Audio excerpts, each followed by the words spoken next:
Most people know Amancio Ortega as the man who built Zara, the fashion empire.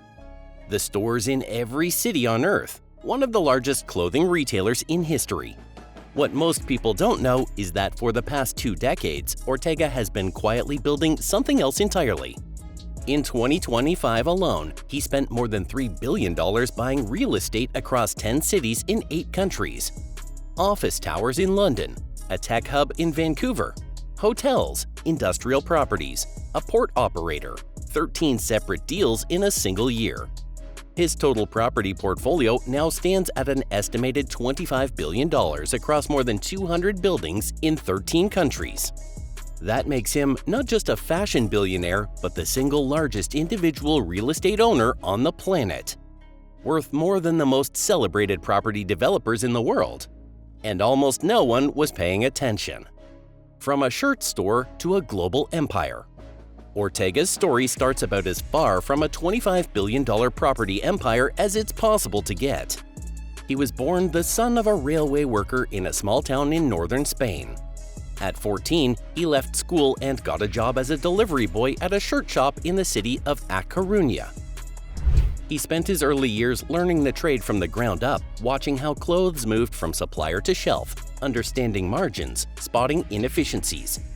In the 1960s, working out of his living room with his then-wife Rosalia Mera, a seamstress, he started making gowns and lingerie by hand and selling them to local shops. The operation was tiny, the ambition was not. Zara launched in 1975. Inditex, the parent company that would eventually own Zara, Massimo Dutti, Pull & Bear, and several other brands, followed a decade later. The model was built on one idea that the rest of the fashion industry thought was impossible: design, produce, and deliver new clothing to stores in weeks rather than months. Fast fashion, before anyone called it that. By 2001, Inditex was the largest clothing retailer in the world. Ortega took it public on the Madrid Stock Exchange, selling a 13.5% stake for $1.1 billion. And with that, his second act began. The machine that funds everything. To understand how Ortega built a $25 billion real estate empire, you have to understand the dividend machine he created. Ortega still owns roughly 60% of Inditex.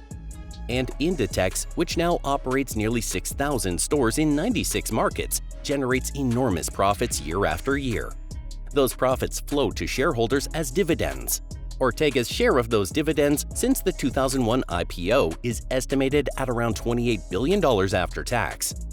Rather than spending it or parking it in financial markets, Ortega has systematically recycled almost all of it into one asset class: prime commercial real estate. In 2026, his dividend payout from Inditex alone is expected to hit a record $3.8 billion. That's nearly $10 million a day flowing into a war chest that he uses to buy more buildings. The strategy is not complicated, but the discipline required to execute it consistently for over 2 decades across nearly 100 markets without losing control or taking on meaningful debt, that is extraordinary. The rules: how Ortega buys property. What separates Ortega from almost every other real estate investor on Earth is how he buys. He pays cash. No mortgage, no leverage, no debt-fueled acquisition strategy. Pontega Dia, his holding company, reported just $390 million in liabilities across its entire portfolio in its most recent accounts. That is 2% of total assets. In commercial real estate, where borrowing heavily against properties is the norm, that number is almost unheard of. He targets what brokers call trophy assets, best-in-class buildings in prime locations, leased to blue-chip tenants on long-term contracts. Not properties that need improvement, not speculative bets on up-and-coming neighborhoods. The finest buildings in the finest cities, already generating stable income and unlikely to sit empty. His tenants read like a who's who of global business: Amazon, Apple, Google, Meta, Nike, Spotify, McKinsey. When you own the building a company like Amazon anchors its operations in, you have very little to worry about in terms of cash flow. One broker who has worked with Pontega Dia described it to Forbes this way: he's much more like an art buyer of the highest-end art pieces than a traditional real estate investor. He's not trying to buy something and improve it. He's buying collectible assets that are best in class in the market. And once he buys, he almost never sells. Of the roughly 216 properties he has acquired since 2001, he has sold fewer than 10. The Trophy Cabinet. The scale of what Ortega has assembled becomes clearest when you look at individual transactions. In 2011, he paid $540 million for the 43-story Torre Picasso skyscraper in Madrid, one of the city's most recognizable buildings. 2 years later, Devonshire House in London, overlooking Green Park, for $671 million. In 2019, the Troy Block in Seattle, 800,000 square feet fully leased to Amazon for $740 million, the largest single-asset trade in Seattle's history.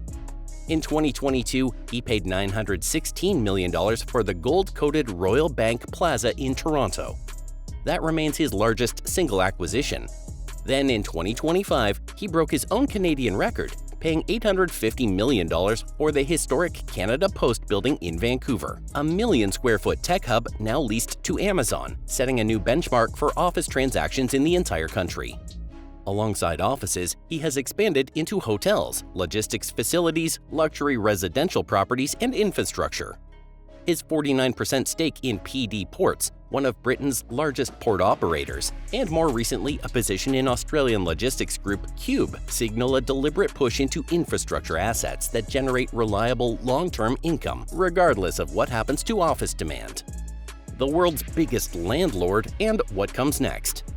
At 90 years old, Amancio Ortega is worth an estimated $141 billion, making him the richest person in Spain and one of the 10 wealthiest people on Earth. The majority of that wealth comes from his Inditex stake.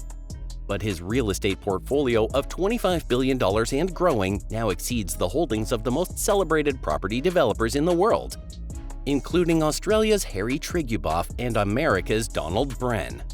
He has spent more on real estate since 2001 than Jeff Bezos has invested in Blue Origin, his rocket company, over the same period.